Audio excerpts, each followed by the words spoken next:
വീണയിലേക്ക്. വീണ, empower women through entrepreneurship, അതാണ് ഇന്ന് ധനമന്ത്രി പറഞ്ഞത്. പ്രധാനമായിട്ടും തൊഴിലില്ലായ്മ വലിയൊരു വിഷയമായി നിൽക്കുമ്പോഴും കൂടുതൽ സംരംഭകർ വരുന്നു.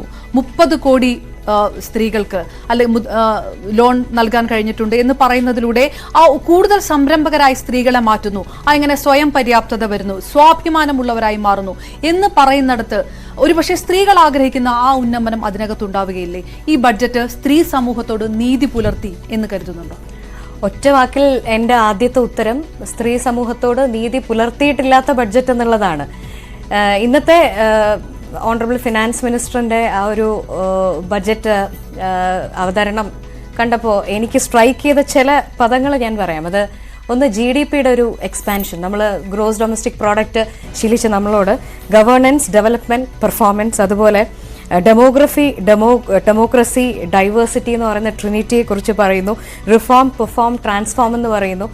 ഓവറോൾ ഏകദേശം ഒരു 57-58 മിനിറ്റുള്ള ബഡ്ജറ്റിൽ ഇത്തരത്തിലുള്ള ചില ഒരു മാജിക് വേർഡ്സ് അല്ലെങ്കിൽ പെട്ടെന്ന് ഒരു സ്ട്രൈക്കിംഗ് ആയിട്ടുള്ള കുറേ വാക്കുകൾ നമ്മളിലേക്ക് ഇങ്ങനെ എറിഞ്ഞു പോകുന്ന ഒരു ബഡ്ജറ്റായിരുന്നു എന്ന് എനിക്ക് തോന്നി. ഇനി ചോദിച്ച ചോദ്യത്തിലേക്ക് ഞാൻ വരാം. നമ്മൾ ഈ സംസാരിക്കുന്നത് ഒരു നാരീ ശക്തി എത്രത്തോളം ഒരു വിമൻ എംപവർമെന്റിലേക്ക് അല്ലെങ്കിൽ ഓൺടർപ്രണർഷിപ്പ് ഒക്കെ എത്ര ഹെൽപ്ഫുൾ ആകുന്നു എന്നുള്ളതാണ്. 30 കോടി മുദ്രാ യോജന ലോൺസ് കൊടുത്തിട്ടുണ്ടെന്നാണ് ഫിനാൻസ് മിനിസ്റ്റർ എന്ന് പറഞ്ഞിരിക്കുന്നത്. എൻ്റെ സംശയം എന്ന് പറയുന്നത്, നമ്മൾ മേ ബി ഗവൺമെൻറ്റിൻ്റെ സൈഡിൽ നിന്ന് ഈ പറയുന്ന രീതിയിൽ 30 കോടി മുദ്രാ ലോൺസ് കൊടുത്തിട്ടുണ്ടാകും. എത്രത്തോളം അത് ഇഫക്റ്റീവായി? കാരണം നമുക്കറിയാം ഈ ഇന്ത്യയുടെ എക്കോണമിയെ സംബന്ധിച്ചിടത്തോളം ഈ സെൽഫ് ഹെൽപ്പ് ഗ്രൂപ്പ്സും അല്ലെങ്കിൽ മൈക്രോ സ്മോൾ മിനി എൻ്റർപ്രൈസസും ഒക്കെ മാജിക്കുകൾ കാണിക്കാൻ തുടങ്ങിയിട്ട് ദശാബ്ദങ്ങളായിട്ടുണ്ട്, ഡെക്കേഡ്സ് ആയിട്ട് തന്നെ നടക്കുന്ന ഒരു കാര്യമാണ്. സോ അതിൻ്റെ ഒരു കണ്ടിന്യൂവേഷനാണ് ഈ മുദ്രാ ലോൺ എന്നാണ് ഞാൻ വിശ്വസിക്കുന്നത്.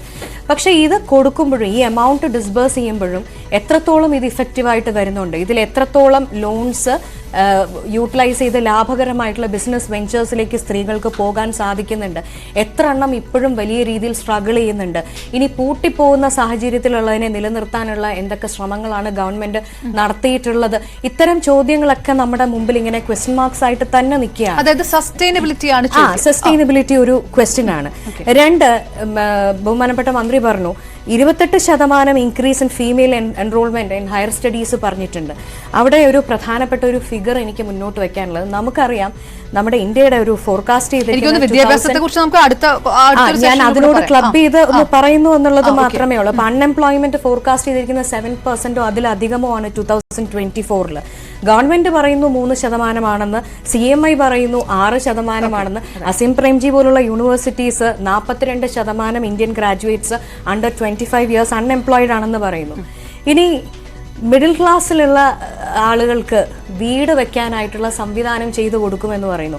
അവിടെയും നമ്മൾ ഈ ഒരു വിമൻ സെൻട്രിക് അല്ലെങ്കിൽ ജെൻഡർ ബഡ്ജറ്റ് എന്ന് പറയുന്ന ഒരു കോൺസെപ്റ്റ് ആണ് അപ്ലൈ ചെയ്യാൻ ആഗ്രഹിക്കുന്നതെങ്കിൽ, ഇപ്പോൾ ഓൾറെഡി പറഞ്ഞു 70% ഓൾറെഡി കൊടുത്തതിനകത്ത് സ്ത്രീകൾക്കാണ് വീടിൻ്റെ ജോയിന്റ് ഓണർഷിപ്പായിട്ടൊക്കെ ഇനി കൊടുക്കുന്നതിൽ എങ്ങനെയാണെന്നുള്ളതിനെ കുറിച്ചൊരു ക്ലാരിറ്റി പറഞ്ഞിട്ടില്ല.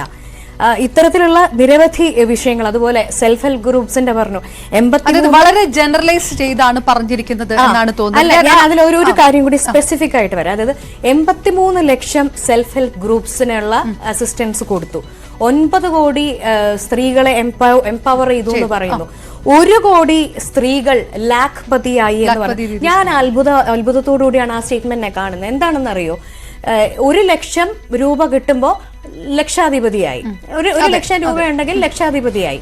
അങ്ങനെയാണ് എങ്കിൽ നിങ്ങൾ ആ 1 ലക്ഷത്തിനെ 12 കൊണ്ട് ഡിവൈഡ് നോക്കൂ. ഒരു ആനുവൽ ഇൻകം 1 ലാഖ് വരുമ്പോൾ 8,000 ചില്ലുവാന രൂപ മാത്രമാണ് ഒരു മാസം ഒരു സ്ത്രീക്ക് കിട്ടുന്നത്. ഇവിടുത്തെ ഫ്യൂവലിന്റെ പ്രൈസ്, ഗ്യാസിന്റെ പ്രൈസ് 912 രൂപയാണ് ഒരു സിലിണ്ടറിന്. 40-45 വലിയ കൊട്ടിഘോഷിച്ച ഒരു സ്കീം കൂടിയാണ് ലാഖ്പതി ദീദി സ്കീം. അതിലേക്കൂടെ വരാം. ആ ഒരു പോയിന്റ് അവിടെ വെച്ചുകൊണ്ട് തന്നെ വരാം. ഞാൻ രാഗേന്ദ്ര